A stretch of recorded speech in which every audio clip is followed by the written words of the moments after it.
Mbote bandeko bandi ya tindika télévision ezala vraiment isengo makasi ya kopusa na baitondo mike na bino mpona koinforme bino mpe kosola na bino to kolobela bino to kosala baanalyse politique ya mboka na biso lelo tokosola vraiment plus sur ba point ezali plus vraiment ya actualité politique tokosola na makambo etali procès ya Caleb Mutondo tomonaki il fallait qu'il se présenter tomoni enfin se présenter te tokomeka kosola ngo et puis tokosola sur ba faire o etali ya Faden House tosili koyoka ete basili kosele Faden House ezali ya monsieur Fayulu tokosola pe sur makambo etali justice ya mboka na biso et puis pona marche o esilaki kosalama o ezali ya marama tokosola ngo vraiment na mwana mboka maître Bessi l'actualité vraiment ezali ebelo ekolanda na sima donc nako s'adresser directement na mwana mboka maître Bessi sans oublier ba boss nanga o bazali Papi Kelina Rifan Kisombe mon vieux Luka Lucasta et Jésus na compte à Londres mon vieux Zena ba le parisien je salue aussi nako pesa directement mbote maître Bessi mbote maman na Sephora mbote belé na sepili ya trop ndenge o talangai nazalaki awati na ina voyage me bana ko benga na temps en temps nazongi tokutani ezese moto topesa information na ba peuple congolais so bisika bazali et ozala malamu na pesi batu nyonso mbote bisika bazali na pesi pasteur nanga moko ashimbote ebele na pesi ba nanga mbote na pesi Shadi Bessi mbote Odi Bessi Shaki Bessi Davisa Bessi mbote na pesi batu nyonso mbote bisika bazali. Maître Bessi toki va directement l'actualité politique tout le monde procès à Caleb Mutondo il fallait qu'il se présenter mais tout le monde enfin se présenter et zaika kanaba avocat na ye mutu bazala ki wana bango ba se présenter basili koloba ete jusque là mutu na bangoto muto il fallait qu'il se présenter les prévenir à se présenter parce que ba famille peut écoute ba yebite bazali ko se plaindre et si kazali to ko to au moins intervention par rapport ya procès etali Caleb Mutondo. Non, moi le problème est ali ko benga ki Caleb te comme ne Osama Ben Laden. Ben Laden a kimit. Yo ta bomba mi ko ta bomba mi ko e banate. Mutamato muteti demidie akimi. Omoni lelo mboka na biso e ko bonga soki lelo ba anti-valeur ba komi ko présenter devant la justice a komi ko condamner bango e ko zala vraiment malamu. Omoni tata wana ye alobaki azana raison. Na monaki ba avocani ba sala ki plainte contre Mouyambo ba to ba fundaki. Mais comment ye akokima na justice? Yo olobiki ozana raison. Au salé la ki nation. Il fallait aya ko présenter devant la justice mais akomona na te. Ba famille ba lobi ba ko luka c'est fort. Ba famille ba yebi ko ta bombani. Ba yebi ko te ya bombani. Mama ngana ko yebi sa lelo mokili o ya nzambe ba tutela ngotoloti.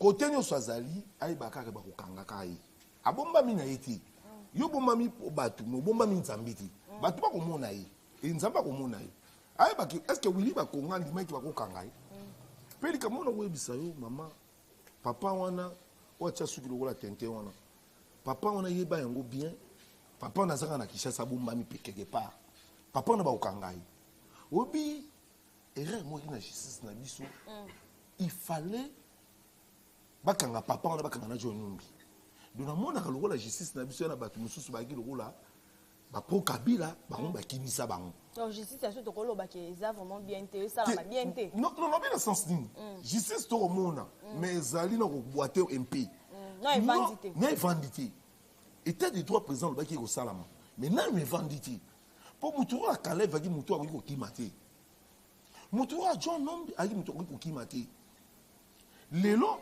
ate yakini bako condamné ye au monde ba condamner ka Moïse azate mais ba condamner Moïse heureusement président Fachi ya Moïse qui maramba lokuta ya mo Fachi alongola siko condamnation makalo ba justice ba longola condamnation ya Moïse ya Moïse Katumbi po mama Moïse qui maramba injustice mais ya ye maramba ya kindo qui vient na motema mabe asana mabe Caleb abomisa batebele oui ngamona li victime Caleb ce qui a été justice est condamné. Mukolo ba kokanga ye attends après 5 ans mukolo pa bandikara mukolo abandi pe ko sambaka mukolo pe nini bandi prisonnier ni bandi donc au moni na place akima il fallait présenter devant la justice allo baza mutu justice ayebi ndenge nini akoki komema yango sikoyo ndenge akokomisa yango. Mais là yo kosala barefi ya jugement yeba mpe mikolo mpe makambo mpe kobakisama bainfraction mpe kobakisama. Mais là ye asalaki makambo na ye ezalaki bavoka te bavoka mpe toboyi te bayala droit kodéfendre bato. Mais il faut défendre mutu, il faut que client ne passe là. Comment bien défendre mutu client zati? Mais pour la nini si quoi bango ba lobi ke famille ne lobi ba ko mona été bon avocat ba o sombo mo ndenge ni. Yeba ke moi na moi si ba famille ba ya complice makambo na ba yebi ba avocat pour avocat ou ba avocat moko corrompu. Te ba avocat corrompu te ba avocat droit de l'homme te ba ça ba avocat ba duki pour ba foutre ba misolo. Si on a refusé d'avocat, on a droit à bango, on a frère à l'État, on a mikem bani. Et là il monte au foot. Papa wana, asa papa moko, na habité. Ceux qui compter bateau, les gars na Congo, batamité mamabé, papa na rose à deuxième, le troisième. Asa vraiment monté mamabé. Papa na rokanga mutu. Au moins aner réalise service à renseignement. Mais exact que beaucoup quand mutu pour ça mutu ba 304 ans. Maman biso to moni ba to kombe squelette. To moni ba terre ba tout. Ba to ba komi ba mis ce koufi. Pour yep a comme na place wana. Titulaire na ye, aboma titulaire ni mishuti. Oh. Na ndenga kindoki. Na biso mamba solo. Yeba ngo pays a yi mutu métaphysique, yi mutu ba science. Pour mutu maltraiter mutu na ba façon ya bongo de mo maltraiter ba. Il faut ça la science. Maman moi nous sommes menés à Salibiso. A Tchabiso Saint-Esprit exacté. Mais eyaka. Au cas de ma amuto sele mabe un moment Saint-Esprit yimate. Donc il a ta moi mao. Mais bango ba ki ba sans pitié. Muto ça sans pitié ba kiaza muto ba kesi. Lelo mwana na mo sa koluba. Famille ba koluba. Mabe o tata na bango sala ba to mo ba yebi yan. Est-ce que tu dis mais kana va ko kim? Tu dis même John Nima Kima. Pour que mon kilanza va tout à tolo. Calais va problématique. Calais va dire que enlève batu, va porter disparu, va mon anaté. Aboma batu. Et bon aussi va venir présenter la justice. Maman son na sana innocent, na fanda rabona na innocent. Ngaso ko benga la justice ta roya. Na représenter, mais il y a okima nini. Maman akokima nini mama sifoa. Asa coupable. Justice au salam salanaï.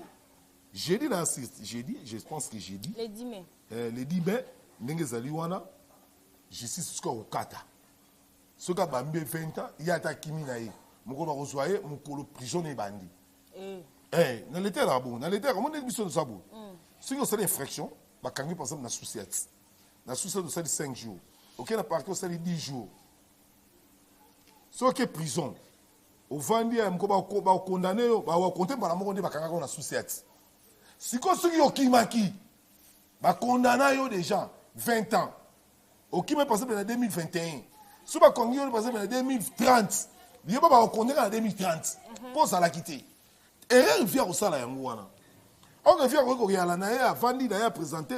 Si on va tchata moi 20 ans, à côté moi appelle à Rokita moi na 10 ans, na 2030 ça sauvé. Parce que là il y a au Kimaki. Let us join en 2030. On a combien en 2050? Est-ce qu'il y a un coup? Au moins, il va conseiller. Au Sénégal, il va pour Kabila. Il va pour Kabila. Il y a inconvénient. Moi, je pense que la justice, tout le monde peut Willy Bakonga, tout le monde qui est condamné à 3 ans d'emprisonnement, na mois naye pour 6 mois. Mais le dossier on peut éviter jusque là, peuple tout bande confus bazali komi tuna. Est-ce que Willy Bakonga azali vraiment na prison, topé azali wapi, pour tozali koyeba vraiment suite ya masolo. Bon, le problème est boya maman. Omoni Willy Bakonga ba condamné na infraction oya makama misolo na luté. Makamuna nous y a banquette IGFT. Va condamner en tant qu'autorité, ministre, à sali clandestin, à l'IA voyager dans n'engé à Moïbi à Ford. En plus, c'est pas que quand na mbogo ebele. Donc va condamner 3 ans à Zuya Bongo. Dès que le babouye, va condamner yo. Va condamner par exemple, mais aux malades, va qu'on nous l'hôpital. Condamnation c'est bandaki. Ceux qui aussi ici traitement, va transférer dans la prison. Bah va condamner yo. Au fond, nous avons une semaine à parquet. Nous avons en prison, yebaka ke okeka à prison pour ça condamné il faut ça à prison yango to koloba ke ninga zali wana ezana nu premier goût elle aura soupe pamba to meka soupe pour ya IGF sikoyo ya gratuité ekoya pour ekoya semaine o te semaine ba wando sambisai nako yebiso mama lelo Sephora nzambe alingi mboka oyo Congo bawili bakonga nakokama mpe bato bakomi koboma na mboka wili bakonga parce que atiaki bango na gratuit atiaki baenseignant ya lokuta aengagé bato na ndenge ya lokuta mais bokoyeba te ke mbongo ya bacongolais comment moto lokola wili bakonga ke na 2 millions de dollars à traverser nango yokati 2 millions ekozonga nyonso bakoyo mpe akoya azwi toko se retrouver le mosusu 800 000 dollars eye 1 million de sekei mpe baketata na moyibi papa wana avant voyager dans 2 jours avant kata akende na Equity Bank abimisa 120 000 dollars en express oui ngala oyebisa yo 120 000 dollars en express pendant ce temps que bakoluka bafuta ba journal bafuta ba enseignant bakoluka lelo tala na tene de la Gombe bana ba saturé il faut batoka ba bâtiment mususu poni ni bana wana po na tene tout après midi ya la rati ezaka avant midi sikoyo tellement ya saturé ba 5e primaire na 6e primaire ba tchanga après midi sikoyo bana bato bako bunga bako lever bango ba soki ba yebiseki wili bakonga salela bango ba bâtiment mususu po bana ba zo terre kotanga malamu mais attends que tu n'as pas même à 50 000 dollars à cause de 5 bâtiments 6 bâtiments oh mon aki mutamute mamabe lele ebisi batu na bi wili bakonga sandoki asa jaloux ya Congo alingi gratuité te parce que l'école a wili bakonga bana futa 850 dollars ba sevine wa sikoyo les gratuité yi et collège comme gratuit atelier comme gratuit lycée Bosanga lycée Motema Mpiko est-ce que y a ko sepela la gratuité pour bana bakitanga sukuna te bana bakima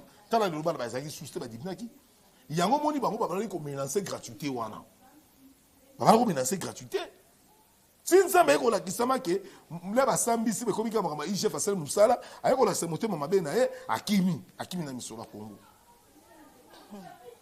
yango bosa na mtema kokita deuxième procès ne ko banda le ba ko banda deuxième procès basangisi na o wana babambi yango après to ebi de na ko sepe ba ketina te na buluwa akena ta buluwa ta angenga akifanda une house basiliko sele yango basiliko kanga yango to ebite na tina nini to koluka to zo mo intervention par rapport ya komona eloko to hotel to flat ya o ezali ya Faden house ko kanga omoni mama na biso to ina opposition biso tout ponga la ngati lelo combattant omoni fait failli lunde na biso ki batu Faden comme une nécropole ba mona makamlo la gene na biso comme une nécropole. Au moins, les lois, si vous avez autorité, aux agents, par exemple à l'État, pour tout le babonnet, vous allez faillirou, à un fonctionnaire. Pour moi, à un député, à un salaire, il y a l'État. Est-ce que vous comprenez? Bon, si vous avez esprit opposition, vous avez un l'État. Vous avez un moutou. Mais l'État, il faut foutre. Il y a des alinga kofuta te à l'époque à M. Kabila c'est la rango mais biso dans le cas de ça ba déclaration non ba ko menacer Faden House boye na DGK donc ce qui le lo yo yebani on ko futa sous ba frère l'état te ce qui ba sele on a DGK pour alinga kofuta te sera Kabila futa kité ane on peut soit alinga futa maman tu vois bana à l'époque à M. Kabila bana basala Faden House si les lo futa raté ba frère l'état moka eko avancer ndengeni o koti sa hôtel ne koti sa mbongo mais il faut foutre ba frère l'état ali ko foutre ba frère l'état ti et ça mala mouté li on peut sur exemple mo lelo ba autorité la biso congolais baza mité mama be o ko mona le biso ke de matin na komi na péage abo ko fouta akoleka tout droit kei baza na exemple ti ba autorité la biso bingi o moni ba nya ko fouta ba mbongo ya régie des eaux ba futa ba mbongo snelté pour acha ba policier moi policier muta ko tazate o mona muso azali ministre ya mine mais awo boye ko futa mai na ko tangela yo pe kombo mukoli ko ya ali ministre ya mine azo pe place mo acha bar na ye na hôtel mais awo boye ko futa mai na courant azali place ya bayi kolue mais mokolo yo kokende otikeli kolo lupon pasi na banyongo ebele na banyongo nakoyebisa autorité belé bafuta eyakaka ye te bakonzi ebele banamo epoka mokabila ti lelo so okelobine bopesa biso bafacture ya régie des eaux yani bokomona kaza nango te donc bapetit peuple oyo basalaka te bana misala te bafutaka bango bafutaka te mais vie fayilu oyo sopabule boye mpo nani vie osopabule yango moni molimo wana petit niko mayengela alati yango niko balingo futa ndako ya bato te nalingwala kuna kote bafandaka so makambo na biso kende koverifie mama wana kote niko afutelaka mama ekolela niko ana ningone abisa niko alobia kobima te po ya za avocat na avocat on a soka avocat manga soka avocat ndenge avocat mo magania procès na nti ata procès mo agania te sikole ko pénaliser mama bato mokolo bongo mama wana a vivre ka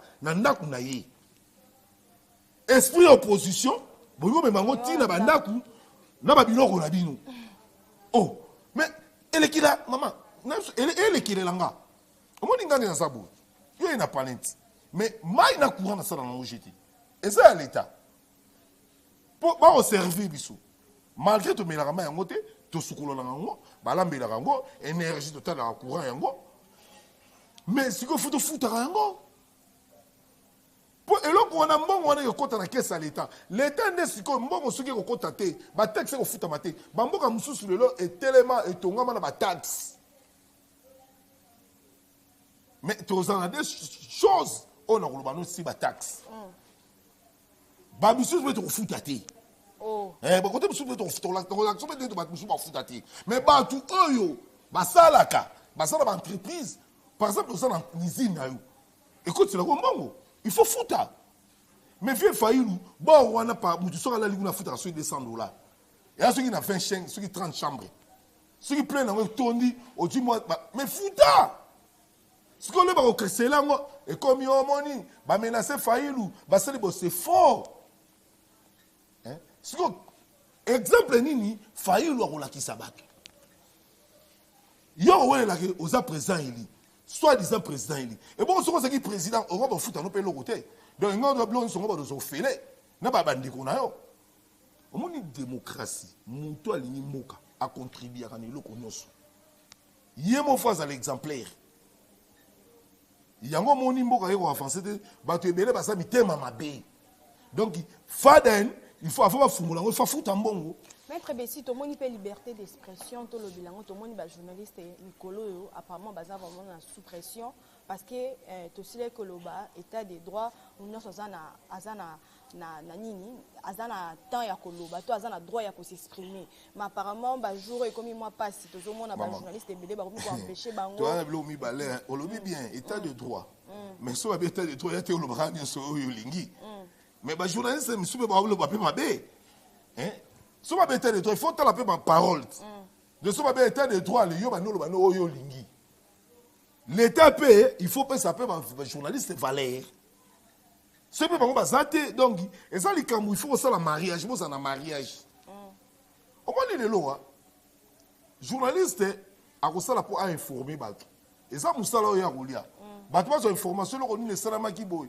et lo ni le ka ki boy a ko perception information ya mboka ce qui lelo bino boko menacer ba journaliste et ça malamu te na tala ki ndeko nanga moka ote ko le kana TV5 makambo lobaki na tali ba commenter ba commenter na Congo ba maltraiter ba journaliste tala ba journaliste mo à l'époque mais c'est Kabila ba bomai na moi sine na bana siko ba biloko ona na démocratie biso to lingaki yango ti to lingi ba journaliste ba za la livre na bi omoni na poto soki ba ye na ba mboka belé on ngape na tambola soki ba ye côté ba marche au salon ba trouble au salama ba empêcher les journalistes de ba empêcher les manifestants journaliste na likamute ya ko sala musala na image mais à la Congo policier wa wela nda agresser journaliste a poto la appareil là on soit pareil on a porté disparu au moins sous carte mémoire là soit pareil qui ba victime ya ba pareil ngana za na bango ti lelo na yebi Afrika cool ba menacer ba zo ba pareil a on assemblée nationale na ba policier ya autorité moko Négolézer Tamboui, Baboto là ya pareil. Flavien, on a yéba journaliste, on a menacé, pareil. Et ça propre, ceux qui ont filmé, on dit, madame, arrête, je vais le connaître, bon, côté ça qui kende. Est-ce que les policiers ne sont pas un caractère ou un ati? Yo soko moni mutu, yo welo ke kanga. Mutu au la manifestation, au la manifestation ne ke kanga yi, bengana yi. Mais journaliste ça un problème na yote. Au moins biloko wana, il faut tout ça la makasi. Représentant par journaliste. Yakani no benga na Patrick Muyaya. Il faut anza la makasi pour mo pas journaliste. Mais tu vois qu'il y a télémélange ça à point de presse moi il faut agangela batu na bango atika presse est à la libre. Lelo poto longola police kalambe bino ne mu pesa biso soki eyaki ko filmer te. Mais est-ce que mokili poto bango ba ki makambo le ka ba massacre ba ko boma batu. Pour la bino ne lelo ke au moni le ba sanction mingi batu ya police kalambe bazui. Il faut pesa bino ba valeur na bino. Ba journaliste peut faut banga ka ko ba makambo pour le chef de l'état. Asa mokonzi. Asa camarade na hote. Babilo so fo loba, ya te que soki olobi ba kangio, olobi opo na journaliste, mais olobi ma bête. Ce qu'on sait l'infraction ba tikao, ba otiko peut-être. Ce qu'on sait l'infraction ba okanga o le kana défendre la justice, o samba. Maman moi monoko, na musa solo ba monoko ebi qui s'appelle betsa ba to film. Ka monoko. Lango il faut ça na o ba kanenga ko bongisa monoko no ba no o ko loba na o ko loba ti. Yango moni lelo ba journaliste belé. Aleki netando à lobby, mais il y a un patron de chaîne. Par exemple, il y a police qui monte. Au courant, il y a mais c'est Chabani. Il y a un conseiller, à Talib, il y a sous suspension. Pour Chabani, il y a une chaîne, Azali, camarade de Félix. Ok. Azali, camarade de Naï. À quoi il y a une chaîne qui a critiqué le président Félix. Les appels Roland Lelo, Nenge Frank Dion, Frank Dion, Azali, chaîne Naï. Ceux qui sont journalistes, ils ont vendu, ceux qui ont critiqué président Fachi, Frank Dion a olongolanga, a suspendre nga, et le olongola Nico Maengele. Parce que ma Nico a critiqué, a détourné parti, a finir président Félix. Mais même dans président Félix, dans Frank Dion, c'est un bon terme. Si comme président Félix, Frank Dion a tinda, Nico m'a fingaï. Et comme vous avez le Chabani, pour la rédaction, la bien avant de le plateau, babongisa magam. Mais comment mon tour a fini, c'est que yo chef, l'homme soit patron, yo a patron chaîne, yo to rotindaï. Il n'y a pas de problème. Pour y aller dans un lieu, il faut que Chabani peut pas engager. Azali, c'est patron, il y a chemin de fer. Donc, on a bilo qu'on donc, il faut y avoir journaliste, sur Vandi, et là, on y a eu Koloba. Surtout, par exemple, Ben, non, on a Ben, on a Zamboka, alors on a Makona qui est Ben. Alors, est-ce que le président Soda? Mais Babi, tu as été le monde, tu as lobby. Tu as lobby, boyé. Tu as bien. Ma parabole peut ça là. Mais président qui n'est déjà côté Kuna. Président qui va tourner côté Kuna. Président Atambola. Président ya Congo, Azapona ba Congolais nyoso. Azana beta pona betandi tout. Président ba ko ba Congo. Ako ke ba Ndundu. Ako ke lepe Kisangani. Ce que ce président qui refait na donc ce que arotika sikoyo ba province musuna nani. Président Koloba atiki bango teza bandeko moni président kosala tout possible pour na ba congolais yango moni moi kimi ekoti mais bino ba journaliste bo bongisa pe maloba na bino po bolo soki bo lingi boloko te mi batela pe langue na yo soko lingi boloko loba ndenge yo lingi ata to komona ngo lelo tala sa bino mama démocratie et échange est différent démocratie Europe na démocratie Afrique est différent ko katarate ke ba minene ne ba lobaka Joa Sapatu, Bamba Macron, Bakozwa, l'homme soit na cachot, l'homme soit. Joa Sapatu, Bamba Félix. Ce qu'on a au Kenya. Ah, oh, la démocratie Afrique, la démocratie européenne est différente. Tout ça, on est mon côté. Mais tout ça, la casse, la démocratie, le rôle de l'Europe.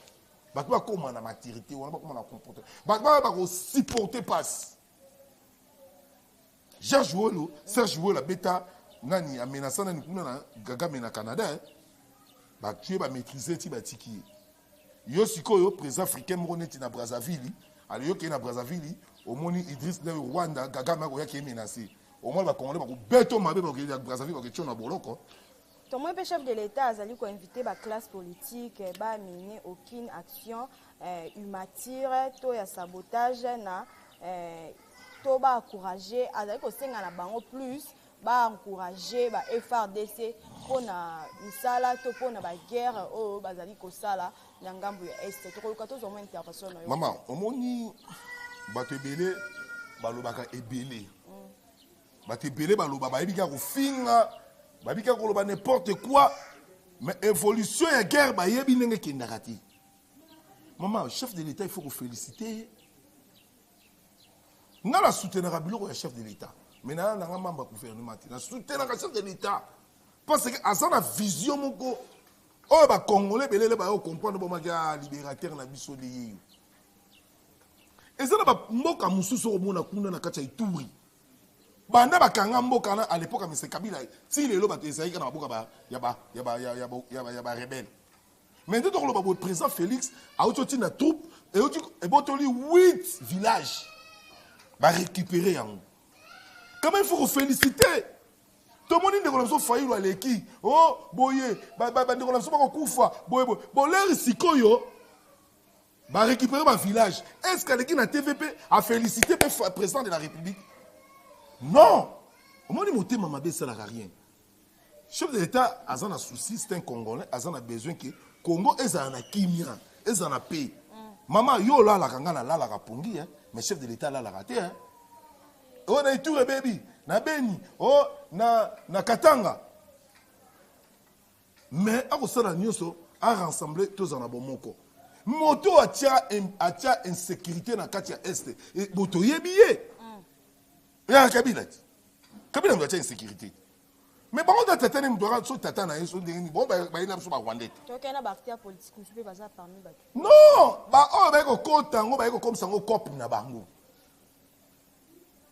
na bien liste mama pinge bima ba loba tango fo ti lo ba kanga tango fo na Kabila suite un peu balance ba tanga mama pinge ba tanga bato ba sala ba mabe ba tambo mwamba tambo mwamba yo na vani na ndako na l'aise ma abeta lance roquette ko sa avion ba congolais ba kufaki moyina Congo eza congolais moko congolais ye moko mama mta kosa yoti Rwanda ba vandi na ye ba congolais de ba ki resolliciter ba Rwanda yo mona ki te rouge le mal ki ko luka nani général ba kanga ki Bosco Tangani oh ba général ba tout monde te ba vrai général est-ce que tel caractère ya mutu boza ba problème na bino ya ba congolais alinga ene kesenga aide ya ba Rwandais Rwandais la roya kokota abomina na bomi congolais là ba sala ki RCD Goma na le ba Rwandais ba ko renforcer ba boma ba congolais ba Jean-Pierre Bemba MLC ba ki ko zo ba Ugandais na batu ba Ugandais na ba Rwandais ba buna guerre à 6 jours na kati ya Kisangani mais ba ba kufaki ba congolais maman est-ce que bloko na batu mi ba yeba yango mais biso ba to bundi te tumboyo. Il y a démocratie aussi, machette, aussi, mbélité. Mais tout le monde ici, tout le monde est politique. Biso na bomba ba Afrique combattant. Là tu as bisa ba tu misuba fana na mikili ya poto ko ganga kuna. Ngana combattant ba combattant ba. Po bo bi combattre. Ba to ba simi mandoko na landi mama moko bino ba zoba, boko tika boy, il faut bunda. Mais bi tout mo biso no bunda bino mo na rango te. Faut so bunda to sani. To ko bunda ka etumba. Mais ba oyo ba soutenir ba Rwandais. Babouma ba Rwandais ba kotsa ba Rwandais baboumi ba Congolais et RCD na RCD so okomona ba Roger Lumbala okomona banani ba Mbusa Nyamusi okomona nani Tambwe Mwamba okomona o papa mine dima zongi wa uti suki Afrique d'ici comme nani comme nani Rubewa banani mais bango le ba Congolais ba tout le monde faut aller na justice faut sambisa bango ba interpeller bato comment Ouganda na Rwanda ba bundeki na kati ya Congo. Baboma 8000 personnes. Et ça, là, se passe. Ce qui présente du Babylone Kouanabi, a tiré état de siège. C'est bien. Parce que Moutou, ça ressemble à ma bébé Kangé Balamoukou. Maître Bessi, tout le monde peut Imbo Kato, évêque catholique, qui a déposé plaidoyer na Bango pour la situation sécuritaire aux zones de l'Est. Oui, Baza Bandego Nabiso, Baza Basango, Bali Bato Bato Mounou, Bango Tumbelongo. Comment tu oses en Kimiati? C'est fou. Ce qui, au moins, bango bazali basali ensemble. Bango bazana ba mawa mingi koleka. Les bango na bako kufa. Iko sala pasi. Mama tala nenge batu bako kufa na este. Bako kata mutu kadeko wana so kodeko wana. Et ça ba congolais. Mais tout le monde tu vas battre pour m'assoper Samata, so Samata. Oui. Ba Congolais ba kokata ba tunda ngam.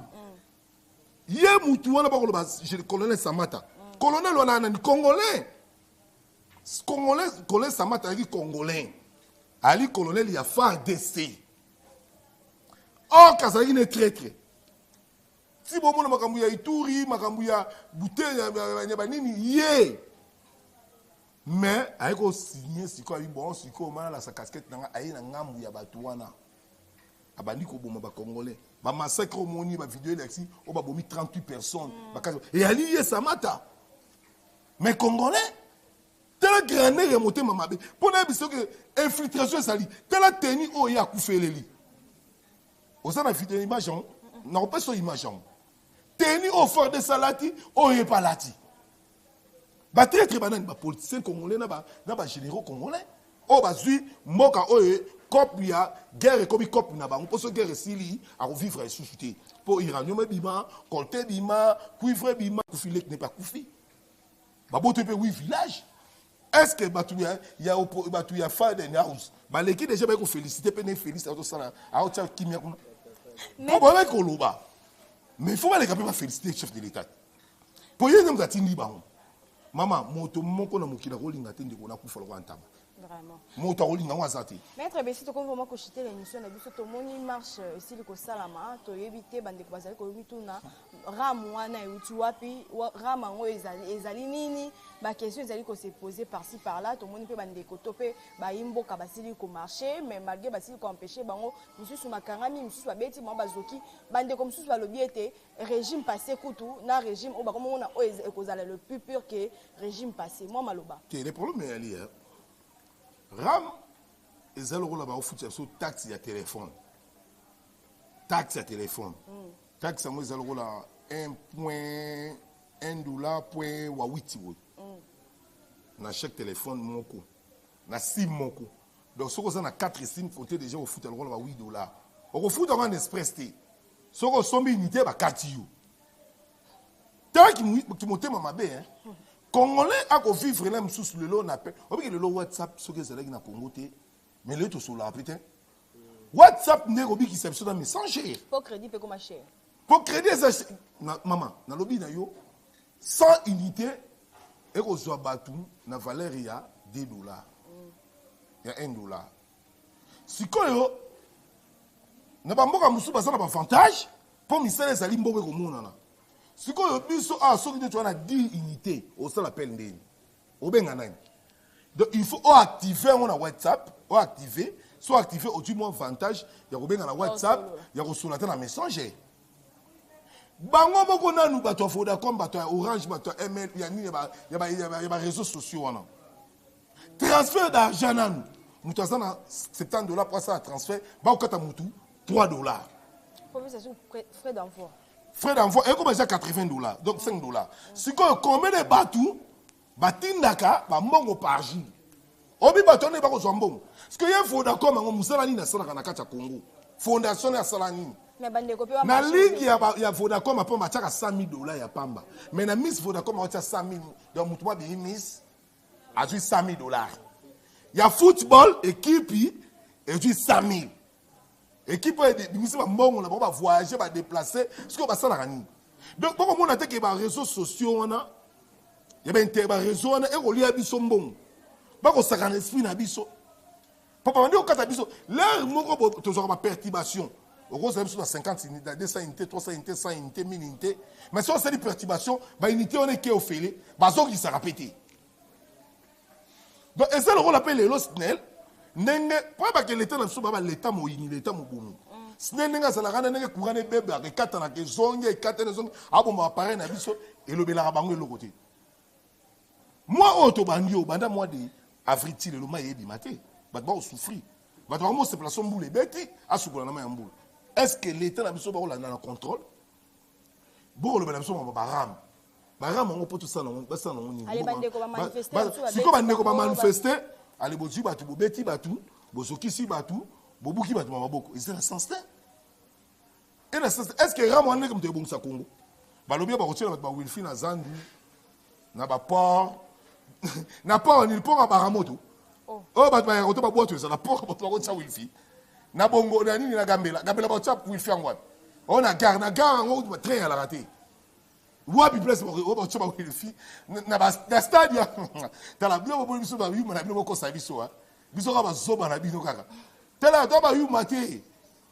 Ba comment dire? Maman, makambo ko sa le délai zali.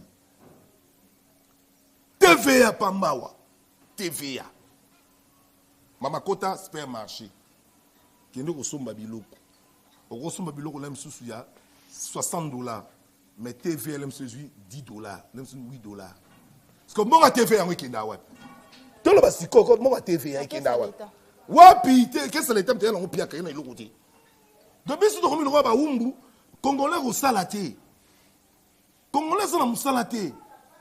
Plus de 100% à Congo, plus de 95% va chômer. N'importe où babilo qu'on a besoin d'avantage sur ba futa parce que ba Congolais va travailler, ba t'apporter ba travailler. Monde là bien avantage je appelle ça mutu. Pour azwa mbongo. Mais si ko ko mona ke neti ba ta DGRK.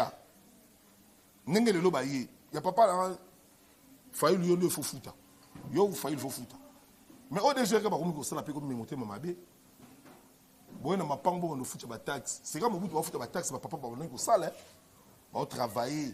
Parce que papa moi va faire bonaye, va commander na 60 ans, à ça la raté, ba na pe ba ça la raté, ça les até, à ça mon a des cookies na e, à so sous $30. Bon, le bagage foutre sous taxe à $100. Est-ce que ça là? À côté c'est le côté. Mais ba foyer ou ba côté ça, il faut pas foutre. Tu vois, on va chuter la souka émission, la biso to kolka to moi le ba souka et puis pour na ba pour ça ko contacter ou on ne mettre bis. Bilo ba souba na website bino kaka ke. Na bon moko nde to tonga mboko. Mboko eza ya biso. To tia amour. To tia fidélité. To tia foi. To za na patience. To za na bonté. To su mboko ko za malamu. Mais pour mboko bonga il faut bien tous à unité, tous à la même esprit. Chine et Bongaki pour baser un esprit moko. Corée et Telemi le pour un esprit moko. Ce qui yo Moutani a aidé Mboka, yo contre Mboka. C'est qu'on dit va peuplé. Yina mutu mais qu'on yina va peuplé. Yo mette on a l'objet dans sa musique. Pour musique ne mutu a rolinga Mboko ya avancé. Vous comprenez? Na yini était pour les yazaki ministre tout le monde est le salade premier ministre. Alors ça entreprise ya tongaki. Gratuité. Et bimaki depuis 2004. Yo muzitu wa ministre, pourquoi pas otaka gratuité? Ndoki. Ya on a lobby na yo tous en esprit moko ngana congolais. Ngana la na gouvernement te na mena ya rapport na ko idée Congo. Komba la ngande ba tangi sango na père spirituel na honorable Franck Diongo. Que tout le monde sans sacrifice, pas de changement. C'est la lutte libère. Et on est libéré Mboka. Tous en a bon moko, tous en a esprit moko. Na bon moko on est trop sous Mboko. Na biso le romo maman ya souka. Tala ba député misusu. Les gars gouvernement bimi. Ba kombo bimi te ba député ba tomboki. Et bon biso to bunde tumba. Ngai na l'élite, ngai de na l'élite. Ngai pena na besoin aux ministres. Et bon ministre on saka bi bon ba sala biso sala ki. Ngai pena aux besoin ministre. Mutu on va checker var hein. Checker var la bunde la mboka. Ba sali révolution ya Kibana Fidel Castro. Les ba zuyango. Ba PCI poste ministre abi na Fidel Castro te. Nga na ki continuer combat. Mais récompense na nga ya yo yanga kanisa ba na nga. Ce qu'on peut trouver la poste, ce qu'on ba ministre, combien de ministres, ce qu'on va député pour cela qui combien? Pour pas que qui nous thème à ma baie. Maître Bessi numéro n'a pour que tu chites. Numéro n'a plus 243 90 266 95 22 so benga to so la pesi ba tout mbote place na pesi président national langa honorable Franck Mbote. Bande Kowalandi, merci. Nebino Wando sur vos oreilles. Tantôt, Libakou, il y a une information. On a besoin d'un Tinka télévision. Nakobo, ça n'a été sans oublier Ali Tango, il y a ma fraise de partout, de l'élite Mwanda. J'aimerais qu'une de l'opé n'a bossé noté. L'associé Clarisse Nungi aussi, je te salue. Quant à moi, vraiment, n'a bossé noté chaque caméraman, Nanga, il a Mike Luzadio, papa, n'a monté. Tout le monde est vraiment dans ma bande Kowalandi. Beau partager, beau aimer et que ça va vraiment mal à moi. Bye bye.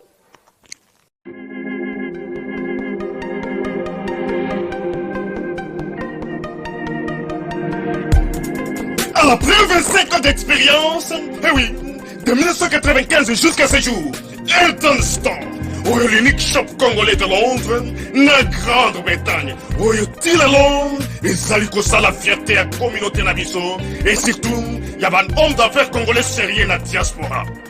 Oh yes. C'est créé Eden Store et Zali Kakamoko, le sérieux, à quel na service qui toque na ba client na yé. Avec ma produit na yé, où il y a première classe, il y a qualité supérieure. Oh, il y a ma bombe à Eden Store. Oh yes, mon climat bimbe yeba. Ma maman à Londres va confirmer. Eden Store, c'est le berceau des produits cosmétiques. Il y a solo produits originaux. Et yes, les alipes perso, il y a produits alimentaires, naturels et organiques. Au travers de nos produits cosmétiques, Eden Store détient le secret. Secret ya solo, où ya poso ya maman moi c'est qui toko. Poso ya moi so penza basali kolula, poso ya moi so mobala kotala ya lembate. Poso so ko tamboli masanga sima. Eh oui, yango ne ba produit zo tekama na kati Eden Store. Na ba produit alimentaire, où ya Eden Store, yango de secret ya cuisine ya maman congolaise. Eh oui, nyonso ko se pensa mobali na yo ezali. Pondu, matembele, ngai, ndole, fumbwa, ndunda, bilembwe, oyo nyonso penza, oyo kobonga pona cuisine na ezali. Oh yes. Olingi mobali na yo asepela na yo libela na libela. Olingi mobali na yo atalaka yo lokola mwasi azali kolula sika. Oh yes, olingi mobali na asisa biloko nyonso otielaka ye na mesa. Secret ezali kaka moko. Eden Store.